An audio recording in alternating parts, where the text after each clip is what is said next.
Em crise, Band realiza demissões em seus jornais.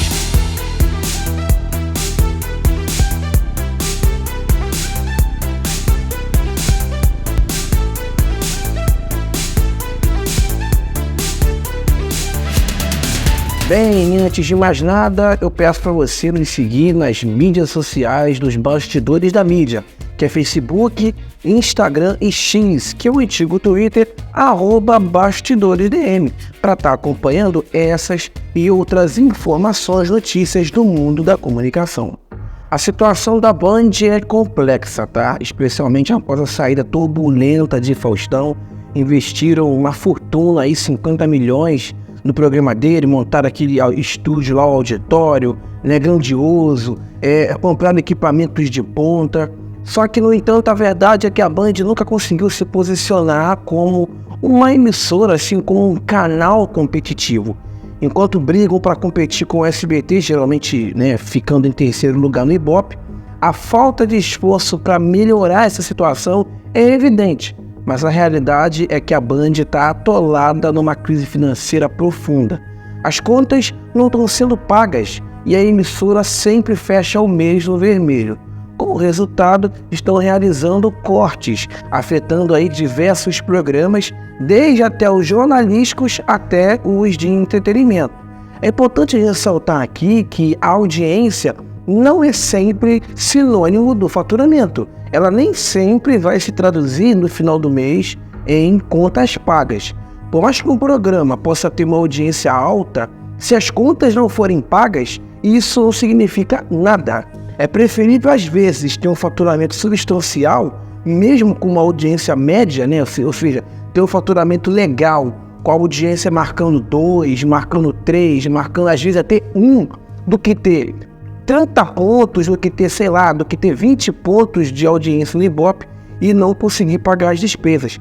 Eu acho que você pode falar para mim assim, mas John, 20 pontos é muitas pessoas, é milhões de pessoas, mas aquela quantidade expressiva de gente não vai se atentar ao conteúdo que vai ser oferecido, ao conteúdo que vai ser ali divulgado. As pessoas divulgam na Globo, as marcas divulgam na Globo porque ela é líder, mas uma emissora, por exemplo, uma Band, que a gente já sabe já o espaço dela, o SBT da vida, uma rede TV que só consegue uma alta de audiência em momentos específicos, de eventos, de programas específicos ali, não tem sentido. Então o público-alvo é o foco sempre. Então por isso que você vê programas aí, como eu já falei 1 milhão de vezes aqui no canal, mas é importante destacar, programas que às vezes marcam 0,5, na rede TV é um exemplo claro, e tem anunciantes, porque é o público-alvo. Então eles têm ali propaganda de cosméticos, propaganda de negócio de air fryer, coisas assim para cozinha, programas de receitas, enfim, porque eles têm aquele público específico, aquela quantidade de, sei lá, 200 mil, 100 mil, que vai se interessar pelo produto. Do que adianta ter milhões e ninguém vê nada e ter pouquinho, ter uma média ali e você conseguir entregar aquilo que você quer. Então é fundamental compreender todos esses aspectos para a gente poder entender a situação atual da Band, né, e os desafios que eles estão enfrentando. Com informações do Na Telinha, na tarde de terça-feira, mais precisamente no dia 19 de março, a Band viu-se aí imersa numa onda de demissões que afetou significativamente aí equipes de alguns dos seus programas mais importantes. O motivo declarado por trás aí dessas dispensas foi o já conhecido corte de custos, uma prática que já havia sido implementada lá em meados de 2023. De acordo com informações obtidas por várias fontes, de acordo com o Na Telinha, profissionais como editores, produtores e chefes de reportagem de programas de destaque, como o Bora Brasil, o Bora São Paulo, o Jornal da Noite, o Brasil Urgente, foram desligados. Além disso, outra atração que se encontra aí sob os holofotes e que também vai sofrer reduções à sua equipe é o Melhor da Tarde aí de Kátia Fonseca, que é de segunda a sexta-feira ali na parte da tarde.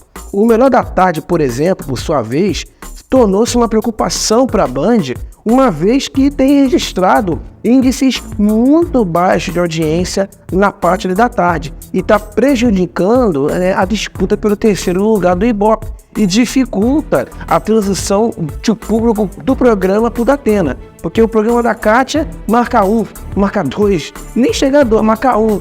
E aí quando passa pro Datena, claro que o Datena tem uma audiência muito grande, então ele consegue crescer. É igual a Sônia Abrão na Rede TV, que antes tem igreja, e aí quando entra a Sônia Abrão, marca a Rede TV, parece que marca 2 pontos, né? É impressionante. Ela consegue levantar a audiência, mas prejudica, né? É necessário que um programa anterior entregue para o próximo com uma audiência legal, né? Não tem sentido a Kátia entregar com 1 pro Datena. Aí o Datena vai sofrer para poder subir para 4. E não só o Datena, o Datena também tem que entregar bem pro Jornal da Band, e assim sucessivamente. É igual o caso do SBT, que tá com um novo jornal, com Tá Na Hora.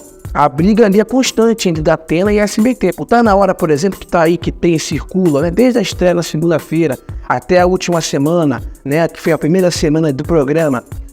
Circulou entre 2 e 3 pontos. Na estreia marcou 4, porque foi o fator curiosidade, mas tem circulado ali entre 2, 3 pontos. E aí quando entrega SBT Brasil com César Filho, se mantém nesse número. Eventualmente até entrega com menos. Às vezes no finalzinho assim do Tá Na Hora, lá por volta de 7 horas, 7h30, 7h40, entrega até com mais baixa. Porque o Tá Na Hora ainda, nessa primeira semana, teve alguns errinhos, teve algumas coisas que precisavam ser ajustadas, porque é um jornalístico, não é uma revista. Mas o Tá Na Hora ainda briga com o Datena, tá brigando com a Band ali e tal. E eles precisam, às vezes, a equipe também, claro que estão ali apresentando, mas a equipe que tá por trás precisa, eventualmente, derrubar o espelho do programa, derrubar o roteiro, para poder fazer uma cobertura, né? E essa semana aí, passada, foi a prisão, né, do Robinho, as chuvas fortes que afetaram São Paulo, que afetaram o Rio de Janeiro. As emissoras locais derrubaram a programação para poder fazer a cobertura. E o Tá Na Hora ficou ali, claro, fazendo a cobertura da queda de energia em São Paulo, a chuva forte, mas com flashes. E aí seguiu com o programa ali, com aquele roteiro, com reportagem. E não é necessário, às vezes é necessário você cortar, você barrar, tirar e fazer uma cobertura extensa. Porque o Cidade Alerta e o Datena estavam fazendo coberturas da prisão do Robinho, por exemplo. E ficaram ali, né, do começo ao fim, o Datena e o Tá Na Hora ficou fazendo ali aí falava um pouquinho, 20 minutinhos, aí parava e falava, entendeu? Então assim, é necessário que, no caso do SBT, se eles querem ser competitivos em bater de frente com o Datena, com a Record, não sei, mas com o Datena, por exemplo, eles precisam eventualmente quebrar o roteiro, para sair desse script, entendeu? Ter ali a base do que eles vão apresentar, mas se for necessário. O Datena muitas vezes já fez isso no programa lá no Brasil, gente.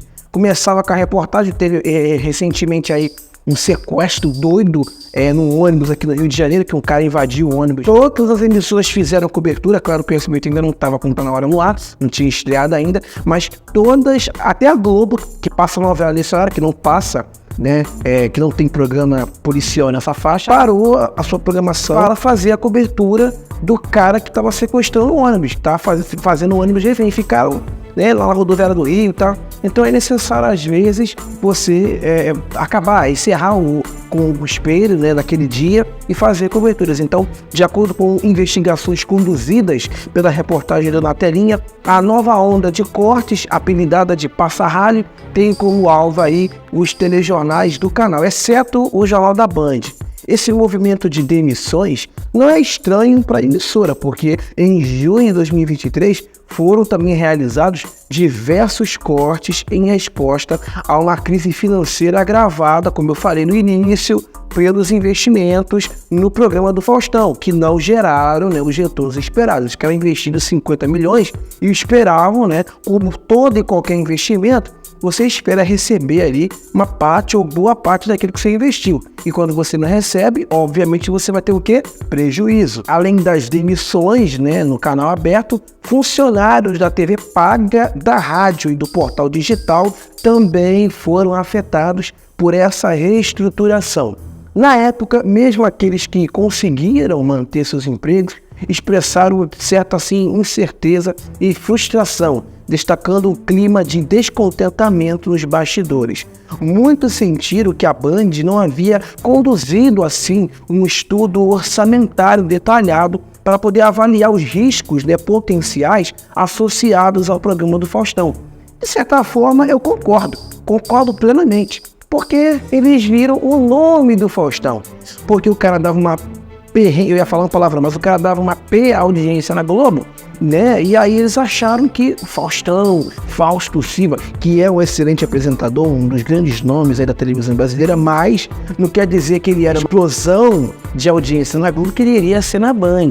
Entendeu? São públicos diferentes. O programa dele também na Band era outra coisa, era um programa diário. O cara apresentava o programa uma vez por semana, aos domingos. Então, né, a Band, de certa forma, e a equipe, né, não vou nem falar equipe, né, a equipe foi guerreira, mas a direção, enfim, a galera lá de cima, não pensou muito, né, em estudar, pensou mais nisso aqui, né? Então, quando você pensa muito nisso aqui, você esquece, né, você esquece que está ao redor. E aí tiveram prejuízo. Se eles tivessem feito estudos, não investido muito ali, sabe? Com certeza não teriam prejuízo. É igual o caso da Record também, que mesmo aí sendo vice-líder isolada, está passando por uma grave crise também. E essa crise que a Record enfrenta é desde 2022, hein? Não é crise do ano passado, não. Se agravou no ano passado e está vindo para esse ano. Então você vê que a Record é vice-líder, tá? Diariamente na programação, né? Diária. A Band também está muito boa, só que estão em crise a Record e a Band. E o SBT tá lá com uma audiênciazinha, né, pequena, mas está investindo. Pode ser que mais para frente o SBT pague por conta desses investimentos? Claro que pode ter, eu não tô aqui defendendo, passando pano pro canal, mas tá investindo, entendeu? Só que você tem que investir com cautela, não pode também sair abrindo, né, para todo mundo, né, no caso da Band com o Faustão, e também no caso do SBT com essa nova programação, e mais pra frente você pagar por isso, porque você tem que receber de volta, você investe e você recebe depois. O Sindicato dos Radialistas de São Paulo não ficou calado, né, diante dessas demissões, e expressou muita preocupação, observando que as dispensas estavam ocorrendo gradualmente, de forma a não serem assim percebidas como uma demissão em massa. Ou seja, estava acontecendo de forma assim minuciosa, para não parecer, né, igual o caso da CNN Brasil, que teve aquele período lá que eles demitiram 1.000 pessoas num dia. Então, não queriam que acontecesse isso com a Band. A fim de evitar maior visibilidade, as demissões, de acordo com a telinha, estavam sendo realizadas até mesmo durante a noite, até de madrugada. Porque, né, para não dar aquela sensação de que a emissora está perto de falir. Não que ela estivesse perto, pode ser, nunca se sabe. Essa situação levanta questões mais amplas, né, sobre a estabilidade dos empregos no setor de mídia, né, e entretenimento. Especialmente no momento, né, em que a gente vê a televisão, a indústria, passando por muitas e rápidas, né, transformações tecnológicas. A competição, né, acirrada por audiência e publicidade coloca também pressão adicional, né, sobre as emissoras, que muitas vezes precisam tomar medidas, né, medidas essas drásticas para poder permanecerem, assim, de certa forma, viáveis no mercado. Mas, por outro lado, as demissões também suscitam debate sobre a responsabilidade das empresas, das emissoras, em relação aos seus empregados, aos seus funcionários e à comunidade em geral. É importante que as empresas, né, considerem não apenas os aspectos financeiros, mas também o impacto humano das suas decisões, garantindo que haja apoio adequado para aqueles que são afetados, né, por cortes de emprego. Além disso, esses eventos destacam a necessidade de uma maior transparência, né, por parte das empresas de mídia, especialmente quando se trata de suas estratégias financeiras e de pessoal. O público e os funcionários merecem uma compreensão clara do contexto por trás aí dessas mudanças, permitindo, né, um diálogo aberto e construtivo sobre o futuro da televisão.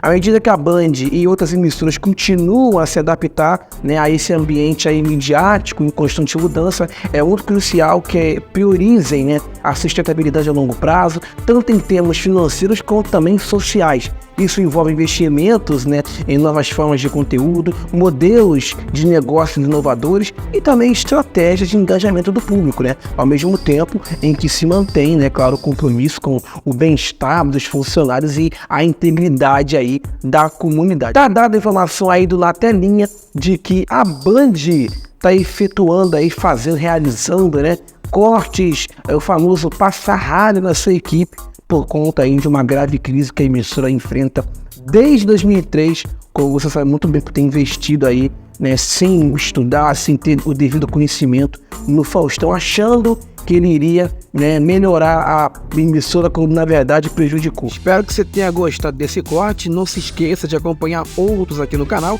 e a gente se vê no nosso próximo vídeo. Abraço!